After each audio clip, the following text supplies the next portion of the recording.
What's going on? This is Drives the Common Man. Andrew Stevens is my actual name. If you're an up and coming producer, hit up Go Produce. We're out here.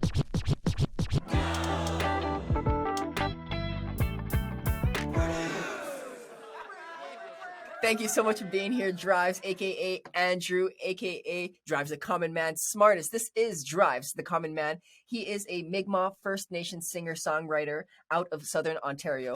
One of his most recent releases is actually called Log Off, which I personally had on repeat for about a week. It is still on my list, no word of a lie. He's experienced virality on social media, specifically with his covers and mashups over on the TikTok verse, and he has a long history with music, and he's also geared up to share his experiences here with us. SmArtists, this is Drives the Common Man. What's up, my dude? Thank you so much for being here. I very much appreciate your time. Thank you for having me, man. Beautiful, beautiful. We got a couple of segments, the first of which is called The Basics. So let's go ahead and do that.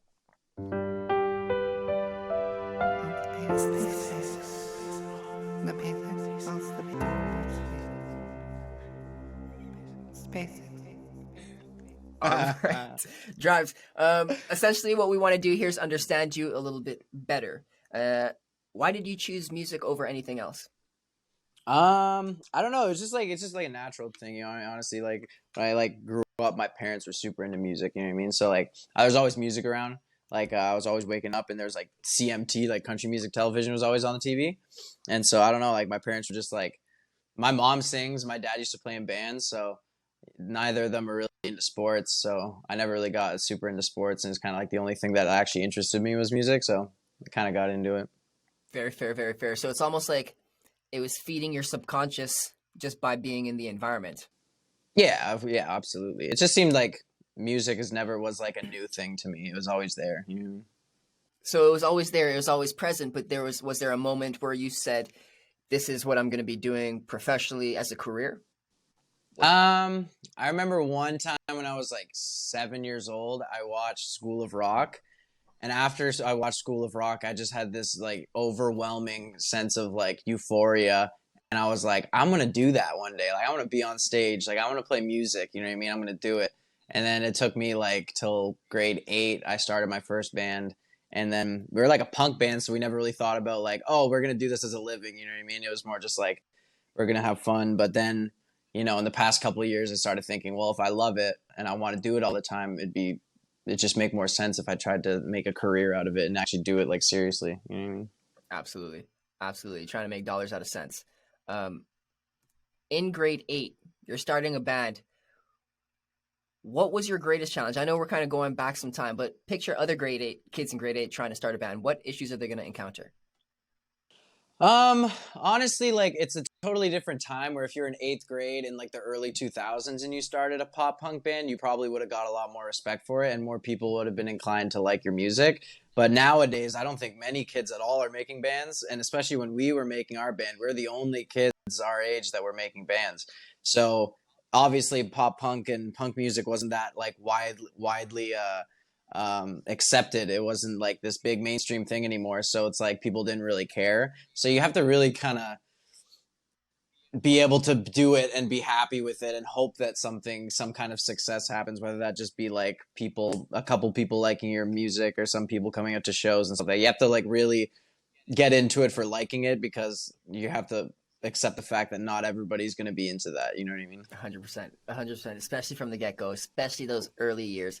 Establishing that foundation can be brutal. I mean, the process itself is fun, but there are moments and times where it's tough.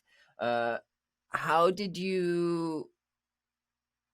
I suppose a follow question to that would be: a lot of the bands, or a lot of in modern times, a lot of people aren't forming bands. Why do you think that is? You just said that. It's just like hip hop is so huge, and I love hip hop. Like I'm super into hip hop, but like it's just not like being in a band isn't that big of a thing anymore. Like it used to be kind of cool, but now it's just techno music electronic music and hip hop and all these things are so huge now that instead of us, we would like save up an entire summer's worth of work to buy an amp or buy a guitar or save up to buy a PA. Where kids nowadays that are more into hip hop they already have a computer. They can torrent Fruity Loops, FL Studio, you know what I mean, and buy a mic, and then they can immediately just start making music like pretty cheaply, and it's just a lot easier. So I think kids are just like, it's a bit of the people not being as into rock music anymore, and also people just liking hip hop, knowing that there's a big like buzz about it and it's easier to make, you know what I mean? And you don't have to learn an instrument. Right. You use auto tune and all these things. It's just easier to do that. So Right. I feel like kids are getting into that, which is cool. I respect that, honestly. Like what it mean, it's all the same if you think about it, minus the, spending a lot of money on actual gear and stuff. Right. Interesting. Okay, so for the people that are still affiliated or interested in creating bands, what kind of issues did you encounter in terms of dynamics, and how did you resolve them? Dynamics like musically? No, within interactions between the members. Oh, well, that's the thing is you kind of want to start a band with like-minded people. Like, it's cool if you and your friends all like the same kind of music, then it's going to be easier. You're not going to like butt heads on what kind of music you want to make. But at the end of the day, like, if you're playing with people, you have to accept the fact that they're going to have different, like, they want to do different things. And if you're willing to be in a band with those people and you respect them enough, you're gonna respect those things, and you're gonna do your best to make them happy, and vice versa. They're gonna try to do the same thing. You can't just force someone to be in a band or making the type of music that they don't want to make. But there's always like room for compromise. You know what I mean? But it also helps, like I said, to be in a band with like-minded people where you're both just like, yeah, let's make a band that sounds like NoFX, or let's make a band that sounds like I don't know, one of those random pop bands or whatever. You know what I mean? Like, it just helps. But then also those dynamics are so sick because one person could be a punk kid, and then the other kid could be like be really into like grunge or something, and then you kind of mix those things together and it kind of comes out cool. You know what I mean? Its own product. Yeah, awesome. Okay. And then as soon as I mentioned band dynamics, you offered musically, so I am curious to hear what you got to say in terms of that. I just think like I personally just love bands that are able to do everything. You know what I mean? Like different types of music. Like an album isn't just one sound. There's like heavy songs, and there's soft songs, and there's melodic songs, and then more just kind of like dissonant kind of songs. So I think it's helpful to like explore all those things. You know what I mean? Because you'll get different people listening to you, and that's a cool thing in itself. Absolutely. What was the first lesson that you learned in the music industry? You have to care way more than anybody else for anything to happen. You know what I mean? Like, you get so excited about what you're doing, and you think everyone's is that excited about what you're doing. You're like, dude, this is the best song I've ever written. Everyone's gonna think the same thing. No one gives a shit. You know what I mean? Like, you have to really accept the fact that no one really cares until you actually notice that people start caring. And even then, like, they're not gonna care as much as you. And if you're not caring as much, if you're not the one who's caring the most, you're not going to be doing the best work that you can do. So you have to be the one that wants it, and you have to be the one that's going to do anything you can for it. Was that a hard lesson for you to learn? Yeah, I was like, man, I'm like the best songwriter ever born, dude. This song's amazing. And then other people hear it, and they're like, yeah, it's pretty good. And you're like, what do you mean that's pretty good? This is the best song I've ever written. Like, but then, you swallow your pride and you think, well, it's good for me. And I always think that, like, I don't care about being better than anybody else or sounding better. I just like, if my song sounds better than my last song, then that's all that matters to me. You know what I mean? I just want to outdo myself. Oh, we got a little message from the back. You have to drive the common man, right? Is that the whole intention there? I don't know, man. It's a bad religion. That's fair. Okay, that's fair. If you could change one thing about the music industry itself, what would you change? Put more money into people's pockets from streaming. That's just like a no-brainer. Like, everyone's trying to eat off music, and if we can get more fair pay from streams, it's like some people make like 1 million streams off a song, and I don't know what the conversion to that is. Like maybe around like 4K. a couple grand or something like but that. That's once. Really? Okay. Well, that's still that's pretty only good. 1 month, though. But at the end of the day, you have to do it again next month. Absolutely. Yeah. You know what I mean? I don't want to have to go and get a real job. Yeah. I mean, I'd call this a real job. we're putting time and energy and sweat equity into it. But Facts. yeah, you know, those other kinds of jobs. What are your thoughts in terms of releasing music not on those major streaming platforms, and perhaps tying a source of revenue towards that? Have you considered that? Like physicals and stuff? It could be physicals, but you can also just release the music on a website, for example, and share it with only an exclusive amount of people, and then sell it to maybe like $1 or $2, and then from that tie it to a video, and then tie that to merch or something like that. No, I could never do that. I just, because I like, you know what I mean? At the very end of the day, I get into it for people to hear it. You know what I mean? And it's like, Right. I feel kind of gatekeepy being like, only these specific patrons, or what is it? Patreons? I don't know, like, can get it. It's like, no, I've made music for everyone to hear. You know what I mean? Like, if I can make money off of it in any way, that's fine. But I don't want to be really like, I don't really do all that. Like, here's the exclusive. Like, no, like, I think everyone should be able to. Because I would be cheesed, you know, if my favorite artist did that, I would be like, come on, man. Like, I'm just trying to listen to your music. You know what I mean? So Yeah. I would feel weird to do that. But I respect that people do that. And with all this like NFT stuff, there's all this new ways of like bands interacting with their fans and getting like some kind of money from that. I respect that. That's cool, but it's not something I can do. You know what I mean? Maybe I will one day. I'm never gonna say never, but at this point, I just want people to hear my music, and I want to, you know what I mean? Like have everyone hear it. Share not that. have to be this big thing. You know what I mean? Yeah. I respect that. All right, cool. Drives, we made it through the basics. We are now going into our second segment. This segment is called the speed round. It's the speed round. It's the speed round. Yeah, that was a terrible take. Yeah, you came. You're ready to play. Drives. The speed round, what this is going to look like is I've got 20 different questions for you, and you've got less than 3 seconds to answer each of them. If you go past this 3 second period, you will hear a buzzer that sounds like this. Yeah. All right. I got coffee. We're good. You're good to go. No justifications. You can do so after. Cool? Okay. Yeah. What is your favorite activity to do? Make music. Where was your favorite place to perform? Rum Runners. What's your favorite meal? Pizza.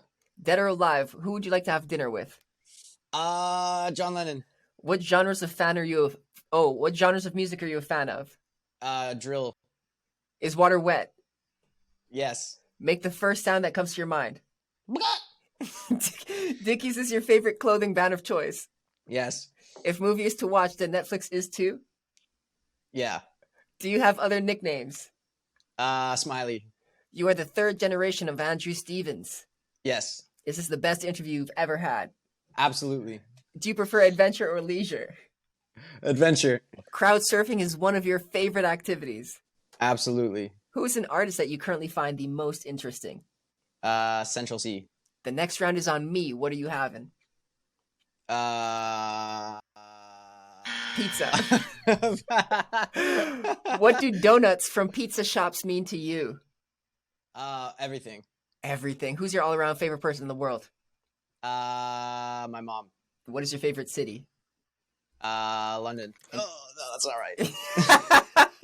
Can you imagine a world without music in it? Nope. Nope. Big fat nope. Hey, we made it through the speed round. Very nice job. My guy just crushed the speed round. He might have been the best one. I know. Those are very personable. There were some real things in there. Yeah. You know, you gotta do it. Exactly. You gotta do the work. Find some key things about you. But yeah, fun fact about the third generation. Before I ask you if you want to justify anything, I'm also the third generation, so that was a cool thing for me. You know, big ups. Let's go, the thirds. My next question: crowd surfing. I've never done it, but I saw you post a couple of times about crowd surfing and how actually painful it can be. Can you tell us a story about crowd surfing? The last time I crowd surfed, and I'm going to say this too, I used to go to shows and I would always be the first person to crowd surf. Like I would somehow get up on stage, get my friends to lift me up, and I'd be the first person to jump off. The last time I did that was at Rum Runners when Pup played, and I jumped off and I landed and they caught me, and then immediately everyone just dropped me. And I went from as high as like 5 feet, 6 feet, and I went right down from my back to the floor, and I have a bad back as it is. And it's just, I retired after that. I haven't crossed her since, and that was about 2 years ago. So no intentions in returning. No crowd well, surfing. maybe waves? if I go and see like Bad Religion or The Descendants at Run Run or the music hall or something, if that would ever happen, You have no choice. You have to. There's no way. You have no choice. Absolutely not. I love it. Okay, and then my next question for here, just was there anything else that you wanted to justify from that rapid succession of questions? I don't think London is my favorite city. What's your favorite city? I don't know, man. It's kind of weird. Like, I really like, I don't even want to say city. Like, the res where my family comes from, I'll just say there. Escazone is my favorite place. Awesome. It's like my favorite. I wouldn't call it a city, but it's my favorite area, I'd say. Home. Or Westmount, London. But I guess that counts. London, Ontario, Westmount, yeah. Shout out to both of those places. Yeah, shout out to Escazone and Westmount. I like it. Okay, cool. I'm re-going over this list. There is nothing else that I want to justify. Thank you so much for sharing that in the speed round. Our next segment is What's Your Take? What's your take? Say what your take is. What's your take? Let me hear you say. What's your take? Can't hear you now. What's your take? Who recorded these? Oh, we did. That's awesome. See, no, grumpy. If they like it, I take the credit. If they don't, I kind of just throw it onto you. Someone's getting I muted. love Too. No, big shout out to Grumpy. He actually mixed all of this. We spent some time in the studio, the whole team, just throwing in some voices here and there. It's a lot of fun, actually. Yeah. But yeah, so what's your take? This is back to open discussion, no more 3 seconds time limits. And essentially we're just looking for your wisdom, all right? So I got a theme for the episode that I want to share with you, and that is uncovering the early stages of lifting the torch for Indigenous people through music. So we're going to touch a little bit about that, focus on the early stages of artistry as well. Cool. Covers and remixes. You're quite familiar with this, especially with TikTok. So I'm curious to know what your process is to make or to do that and not get hit with legal issues.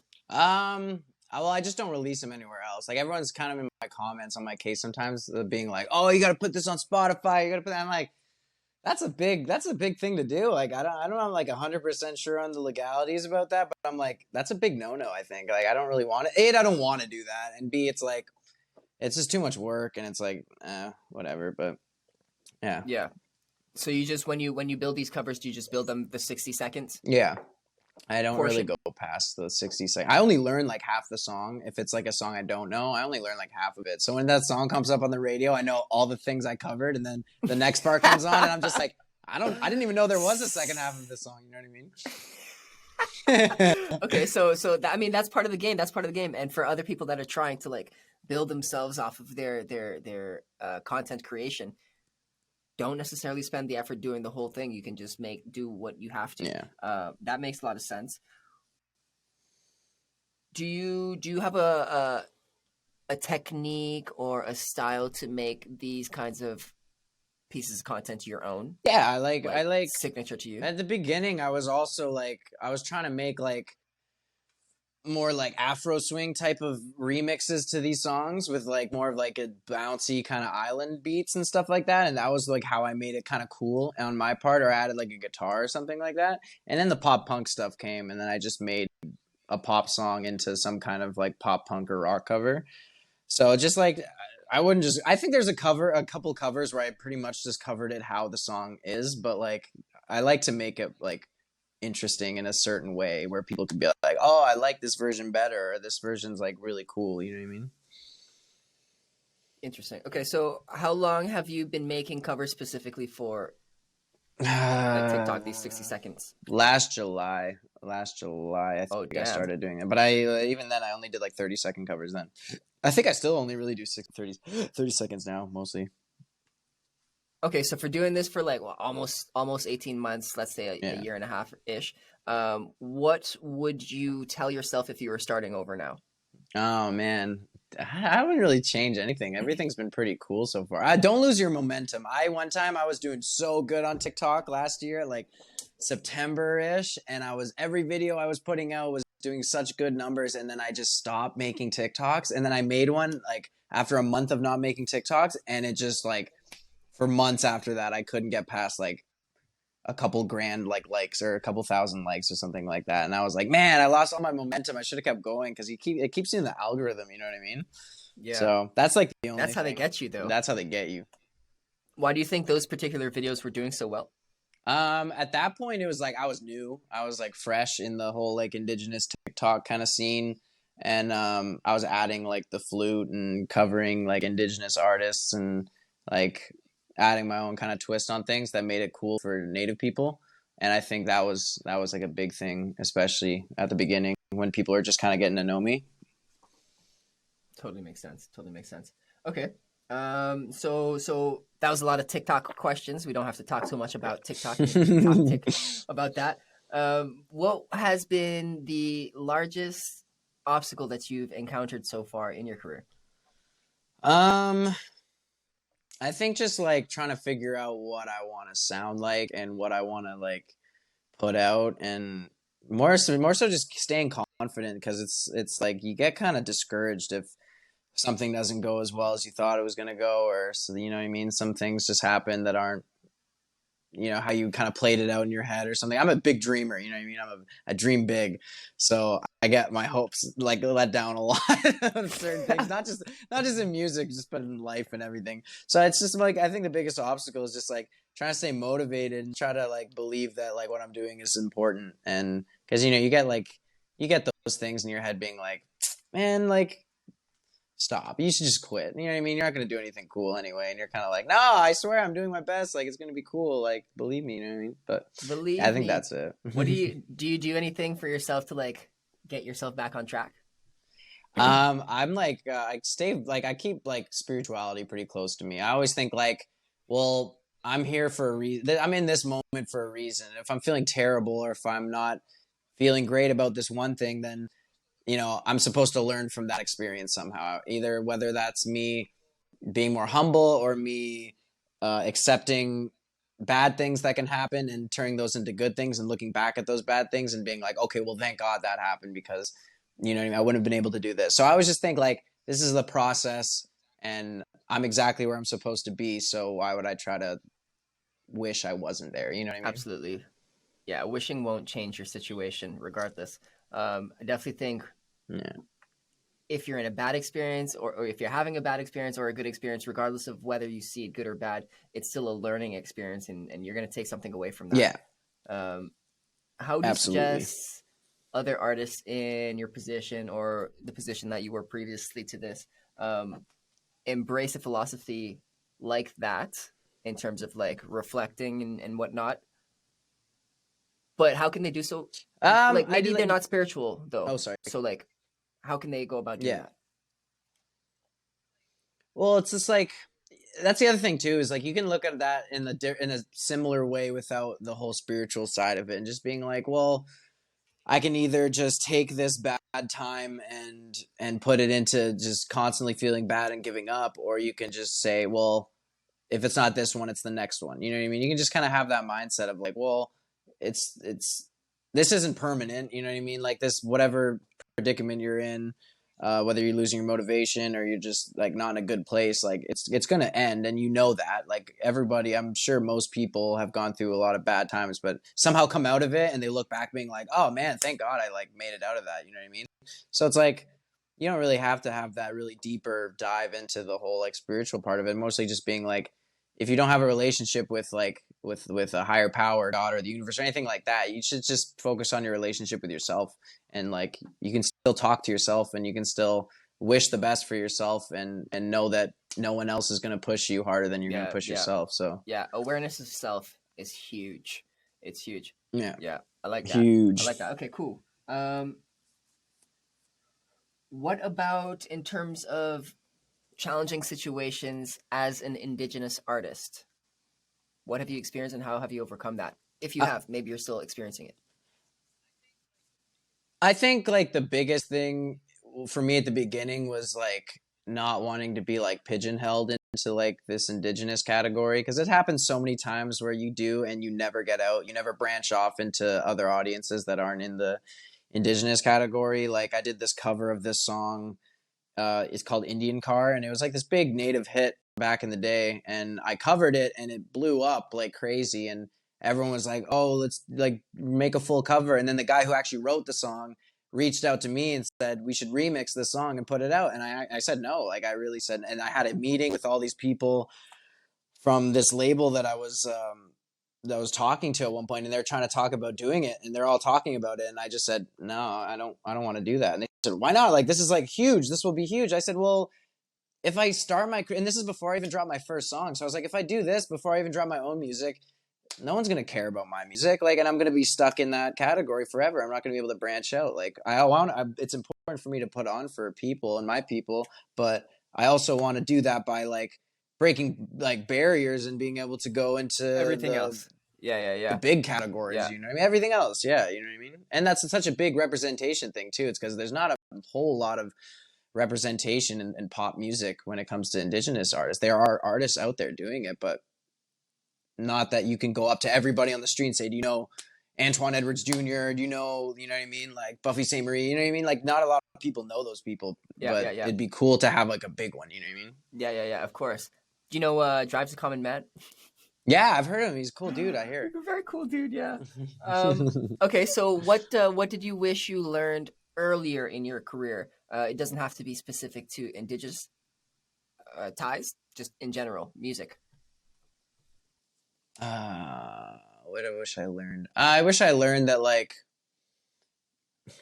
you can just do everything yourself. You know what I mean? I mean, like I've kind of been doing that for a long time, but like I never like I kind of got discouraged being like I want to record my own music, but it's hard and you have to learn everything. And then now I'm kind of here and I just record and mix pretty much everything that I do, and it's like I didn't really like go into that thinking I'm like a great audio engineer or anything like that. I just did it because it's something I wanted to learn, and it took me a while to like bridge that gap into having the confidence to do that. But I think if I started earlier, I could have done it. So, but that could be anything, honestly. It's like if you want to do something, as corny as it is, you just got to try it, and you'll figure out pretty early on if that's something that you want to do or not do. You know what I mean? Yeah. And I always say, if you don't know what you want to do, you still just got to try things. Absolutely. I mean, what else are you going to do? Sit on your butt? I mean, shit. Yeah. I don't got time for that. This is a two-part question, because you're no longer starting off at the very beginning. But if you were at the very beginning, where would you invest your first $1,000? And then the second part is, where would you invest your next $1,000 at your point of your career right now? At the beginning, I probably put it into like PR, honestly. I didn't realize how important that is, like having like a team set up a bunch of like marketing stuff to get your single out there. It's pretty important, honestly, because like I don't know, it helps. Maybe that, or just like a video. I think music videos are pretty important. And would you make a music video to a demo, to a song that you haven't even released? Would you do that? Oh yeah, I've done that. I do that all the time. Oh, interesting. Okay, but like, cool. And then I change it up, and I'm like, oh man, I can't change any lyrics because we always shot the video for it. But yeah, now $1,000 I'd probably put into like marketing, PR, and stuff. The stuff that I don't want to do. You know what I mean? Like I think it's corny doing all that stuff. I know it has to be done, but I just don't like doing it. Yeah. Outsourcing. I hear that. But shoot, I mean, like, marketing can suck up $1,000 like that. Yeah, so quick. It's even more. You probably need even more than that, to be honest, if you really want to do a proper release or whatever it is your marketing per se. Okay, cool. So at the early stages, even now, you may not have a big robust team, but who were, if any, the first people on your team? Do you even need? I know a lot of the things that you can do, you do by yourself, as you mentioned, but who were those first people that you started hiring out?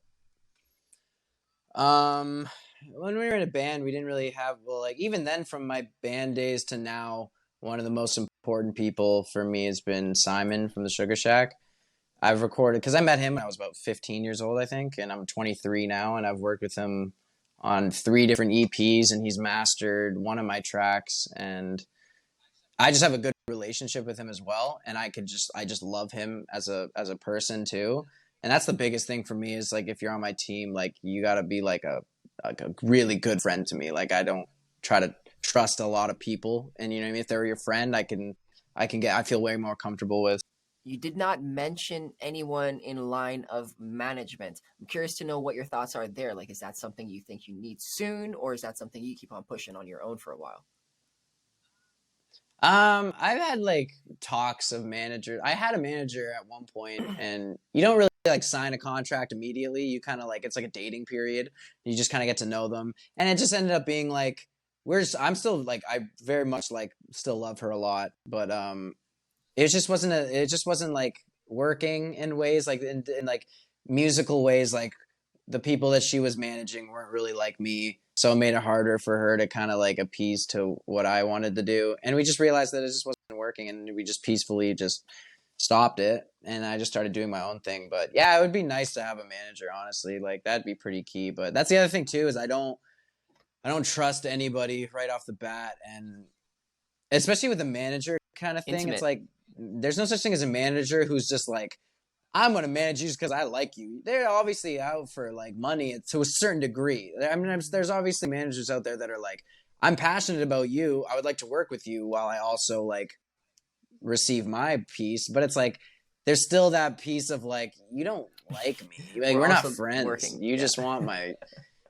yeah, we're working together. And it's like, that's like a huge thing for me. But yeah, I think as things get busier, which I hope they do, I'll kind of figure that kind of stuff out. But at this point, it's kind of like I say I can, but I have like a whole email full of like emails I just miss all the time and all this stuff. And I'm just like, oh man, I can't, like, it just makes me anxious looking at all this stuff that I haven't replied to or stuff that I should be doing or something like that. And I'm like, I don't even know if a manager would even cover those things. Like, manager's not really like your babysitter either, really, but I don't know. Yeah, shit. Okay, fair. So there's definitely still lots of room to grow for all parties involved. I mean, myself, for sure. If you find a manager that's willing to work for cheap, I mean, like, maybe we could split their work. Drives, my next question for you is just curious, how often do you work on your craft if you're not attending your emails so often? Every day. So does that look like you just kind of pick up the guitar, you just sing into the mic? What are you doing? Just trying. Like, I don't really put that much like time per se into things. Like if I have an idea that's amazing right off the bat in the first 20 minutes, then I'll keep going with it. But if I start something and it doesn't like make me feel some type of way in the first like 30 minutes or whatever, I just not give up on it. I just stop it because it's not worth it. I know other people are different and they just work and work and work to make it work, but the best things that I can come up with are things that are just so natural and they flow, you know what I mean? And it shows right away what's going to flow and what's not. So that's why I just kind of cut out after a certain time and try again. And it takes like sometimes like 5 different demos to get to one song that you really like, you know what I mean? Beautiful. Okay, so we're talking about rehearsing and getting the practice in daily, and we're also talking about how we didn't like spending too much time on administrative work. What balance do you think is the right balance for you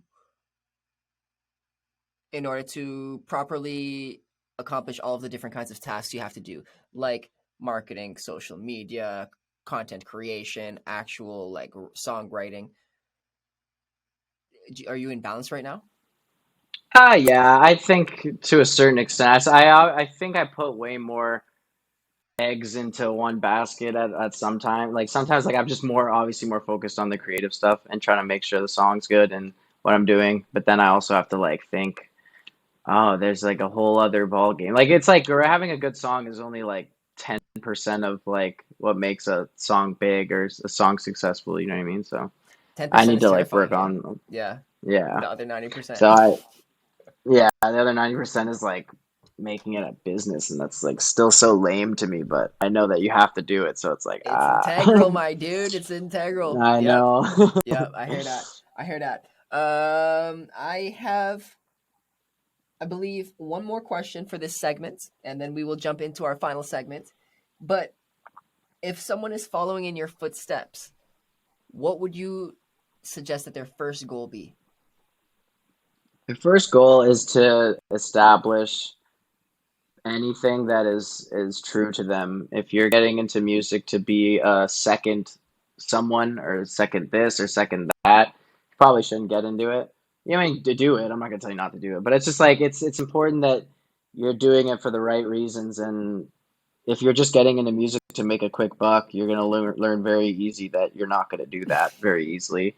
And so there has to be some sort of like value and moral behind it. You got to be like happy with what you're making, but you also have to, I don't know, you just have to be real, and you have to just get in it and get into it for the right reasons and make music. That the first thing that you should do, sorry, I'm just bouncing all over the place. The very first thing you should do is make a song that you like.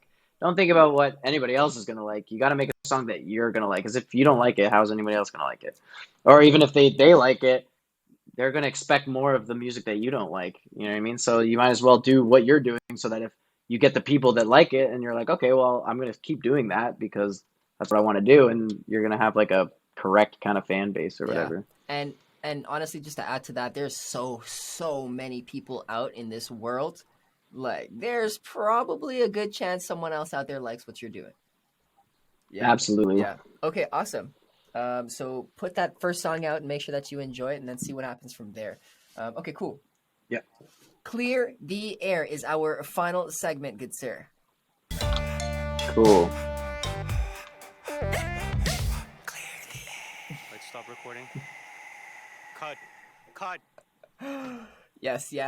Clear the air. What we're going to do here is we got two more questions for you. The first is from one of our fans. We call our fans SmArtist. This SmArtist is Emilie. She is one of my friends out here in the city, and she sent in her question, which is right here. Hello, Drives. My name is Emilie. What was it like performing at your most challenging show? And what did you learn from it? I played a show at the Horseshoe Tavern a couple months ago, and it was my first time playing with like a DJ where they just ran my instrumentals because the music I kind of make isn't like super full bandy anymore. And it was just like a group, it was just like a room full of like, you couldn't stand, so everyone was sitting down and everyone was like over 30 years old. And I remember my DJ, he did like an intro to the he did like an intro to the set. And he's like a dubstep artist. So I was like, dude, play your own songs. And then I'll come on stage and we'll start playing mine. And the first song was just like heavy 808s. And the first second he played something, he just heard someone in the crowd go, oh. And he just like was so discouraged.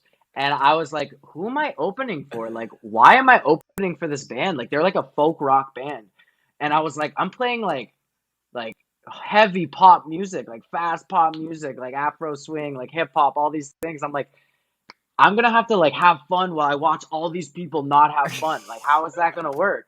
Because my important thing is like, I love dancing around the stage. You know what I mean? I like freaking going crazy. And everyone's just sitting there looking at me like, who is this kid? Why is he opening for the show? Like, this is not what we wanted. It's clearly lost. And I was like, I was dancing on stage for so long, so hard, and I was like, just don't lose your focus. Because I remember sometimes I would stop and just look, and I'm singing, and I'm like, they don't care. No. They don't care, man. Like, what am I doing here? But then I'm like, no, but I love doing this. I want to have fun. Yeah, they're not having fun, whatever. That's their problem. That is definitely their problem. And it's definitely something a lot of artists, I'm sure, can relate. Whether it's performing for the wrong demographic or just like a crowd of one person. You have to bring that energy, hey? Yeah, you gotta bring it. That's good shit. I mean, when your friend started playing the dubstep and you heard that groan, I would have broken out just crying. Big shout out to Emilie for your question. Thank you so much for sending that in. Thank you, Emilie. Yeah. Our next question is coming from Grumpy Sound Guy. What you got for us? So this is kind of like a speed round. Okay, I'm gonna hit you with some questions here. Okay. What's your favorite mic? Oh man, SM7B. Okay. Right? Is that a mic? Okay. I got you. Okay, so SM7B is your favorite microphone. Yeah. What is your favorite DAW? DAW. That one. FL Studio. FL. Okay, why? It's just like the one I got comfortable with. Makes quick, sense. faster. Yeah. Yeah. It's like its own language that you picked up quickly. Okay. Yeah. What's your favorite plugin?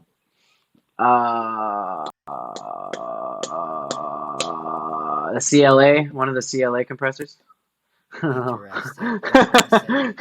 Actually, You no, got a gross beat. Sorry, gross beat. okay, but why? Why now? You that was confident.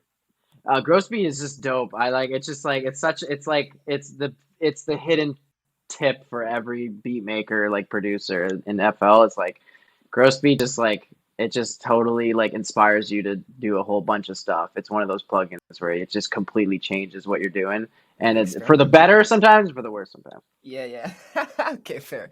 And then of your time at school, what was your favorite memory? Oh man, probably performing at the Share the Land concert that we did. That was fun.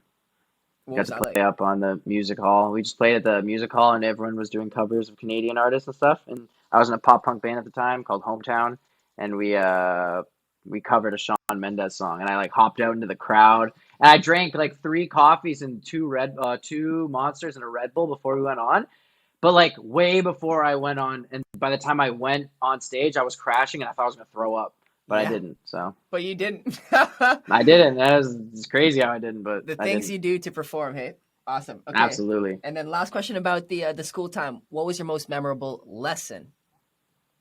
Um, Probably any of the production classes, like with Mr. Martin, Dave Martin is a super rad guy, dope professor, and he would just talk about like, and it was getting away from like the whole engineering side, and he would talk about like what makes a song good and how to like get emotion from people when you hear a song and what those parts of certain songs are gonna make you feel like. And it was like we'd sit down and listen to music and we'd talk about like, oh, how do you feel? Like, what does this song make you feel like? And that's what's important to me. You know what I mean? When they start talking about like, oh man, the attack time or a release time on that compressor for this is like I don't like. It's like shut up, man. Who cares? Like no one thinks about those Yeah. things. But it's like the actual emotion of like all that stuff is like that's what really interested me. And he was such a cool mentor for me too because he knew that I was like really into songwriting and he showed a lot of love while I was in school. Big shout out to him. You gotta be able to like target the student and meet them where they're at, you know. And obviously he was able to do it Yeah, for you. That's dope. yeah. That's dope. Grumpy, I'm not sure if you got any final words you would like to share. No. Okay, well, That's what I like to that's hear. what you like to hear. Drives, do you have any final words? I just want to say thank you for this. This is like the best interview I've ever done in my life. It was Hey, fun. It was super fun. I'm glad you enjoyed it. Yeah, I appreciate you guys having me. I also think you say that to every interviewer. Uh, I don't do that. I don't do that. I say thank you. That's awesome. That's awesome. Much love, my dude. I very much appreciated. SmArtist. This was Drives the Common Man. If you actually before I do this outro, I didn't even ask you where can we find you? You can find me, and I say this every time, is I'm not going to drop my ads because it's just like, if you just look up Drives the Common Man on anything, if you type it in on Google, you'll find all of my stuff, like my Perfect. Spotify, my Apple Music, my whatever, Bandcamp or whatever, I don't know. Right It's there. all there. If you look up Drives the Common Man anywhere, you'll Okay, find me. dope. SmArtist, I'll do you one better than that. I'll type it in Google and then I'll put all those links into show notes. And you got that. You got it all ready to go. Thank you, Drives. Thank you so much for being here. We very much appreciate your time. SmArtist, if you want to connect with me or other like-minded individuals, check us out on our Facebook group, goproduce.ca/groups. That'll also be in the show notes. Shoot me a message. My name is Big Lou. I want to have a conversation with you. We out.